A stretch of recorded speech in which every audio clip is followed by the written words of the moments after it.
Hello guys, अभी मैं आपको क्लास 10 का गणित में जियोमेट्री से यानी ज्यामिति से ऑब्जेक्टिव सवाल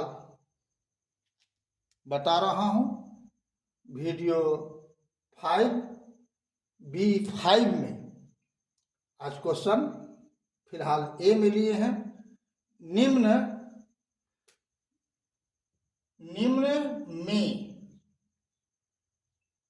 निम्न में कौन सी दो आकृति सदा समरूप होती है? तो ए में है समबाहु त्रिभुजें, बी में है समकोण त्रिभुजें, सी में है वृत्तें, डी में है इनमें सभी। जो क्वेश्चन बच्चों मैं दे रहा हूं, परीक्षा में भले ही पूछे अथवा न पूछे,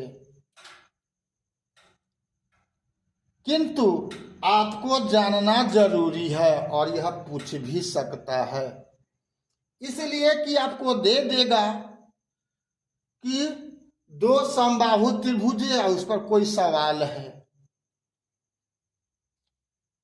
ठीक है, जैसे अब थेल से परमे की बात हो गया या समरूप त्रिभुज वाला की बात हो गया, तो आपको उस दो त्रिभुज के बारे में यह नहीं बोल रहा है कि समरूप है, किंतु आपको उसको समरूप मान करके ही काम करना होगा।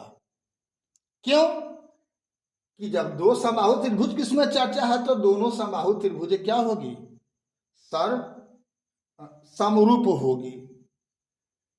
यदि दो समकोण त्रिभुज की चर्चा उसमें है, समरूप नहीं कहे हुए है, तो वह ऑटोमेटिक समकोण त्रिभुज का जो चर्चा कर रहा है दो का, वह दोनों क्या होगा?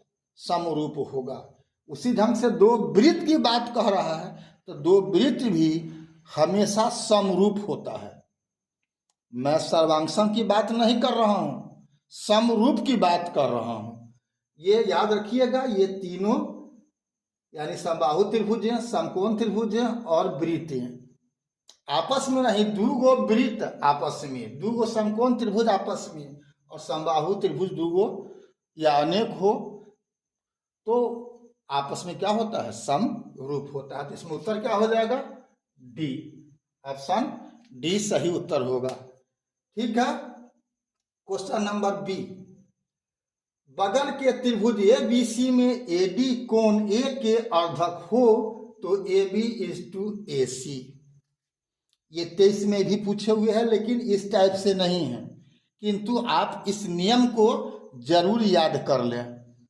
ठीक है, हो सकता है कि जो मैं यहाँ पर दिया हूँ वही पूछ दे, या अगले साल पूछे, या कोई समस्या लेके पूछे, तो यह नियम याद रखना है। क्या? तो कौनों कोण का अर्धक, एडी में क्या है? कोण A का अर्धक है। अगर ये अर्धक है तो इस कोण को बनाने वाली भुजा कौन है? AB और AC है।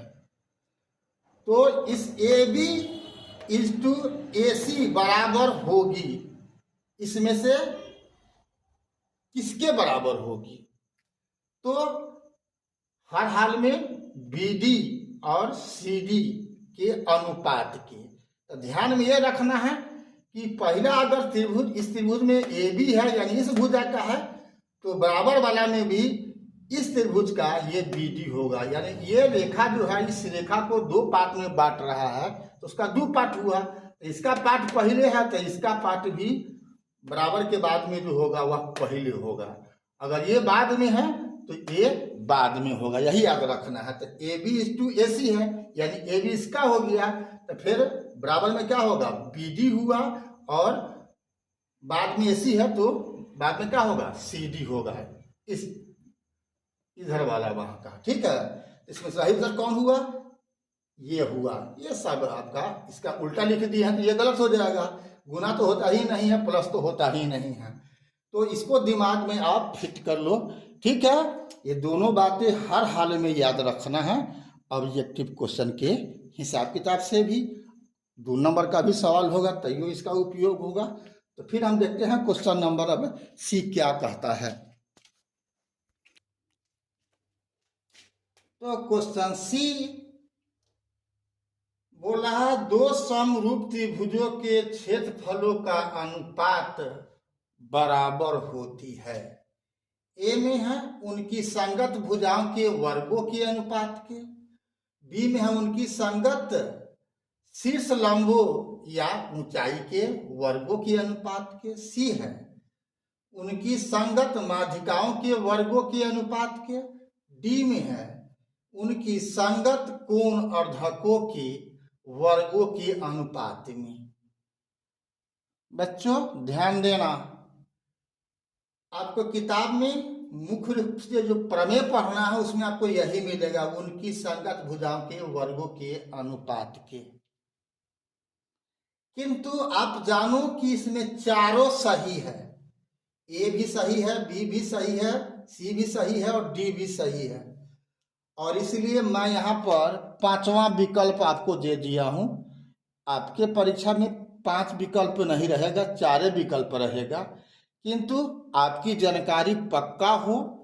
आप सिर्फ इस दृष्टिकोण से मत पूछे कि यही क्वेश्चन आ जाएगा, आप इस दृष्टिकोण से तैयारी करें कि हमको एक एक बात हमको जाननी है, परीक्षा में चाहे जैसे भी पूछे मैं सही आंसर दूं। तो ये चारों बात याद रखना है।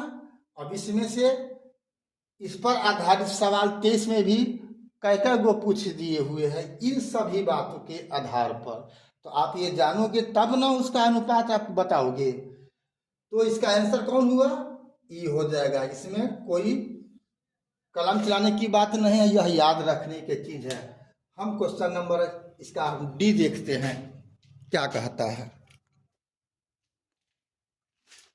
क्वेश्चन डी देखो, दो समरूप त्रिभुजों के परिमापों का अनुपात। त्रिभुज समरूप है लेकिन यहाँ पर क्षेत्रफल नहीं है, यहाँ पर क्या है? परिमाप, मतलब होता है परिमिति यानी घेरा। दो समरूप त्रिभुजों के परिमापों का अनुपात बराबर होती है। ए में है उनकी संगत भुजाओं के अनुपात के, उनकी शीर्ष लंबों या ऊंचाई के अनुपात के, सी में है माध्यिकाओं के अनुपात के, और डी में है कोण अर्धकों के अनुपात के। यहाँ भी बच्चों चारों सही है। क्षेत्रफल होगा वर्ग के अनुपात के बराबर, किंतु परिमाप जो है उसकी इस चारों का, यानी यहाँ पर है संगत भुजा, तो संगत भुजा के भी के अनुपात के ही बराबर होगा।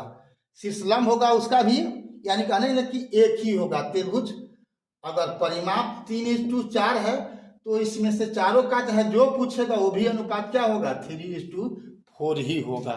ठीक है, समझ गए? समझ गए? तो ये पूछे या इस टाइप से पूछेगा तो आपको इसी के आधार पर आपको उत्तर देना होता है, चुनना होता है। ठीक है, अभी तक अगर आप BKR Kushwaha profile Instagram Facebook पर अगर फॉलो नहीं किया है तो फॉलो कर देना है, बल्कि फॉलो को फॉलोइंग कर देना है क्लिक करके।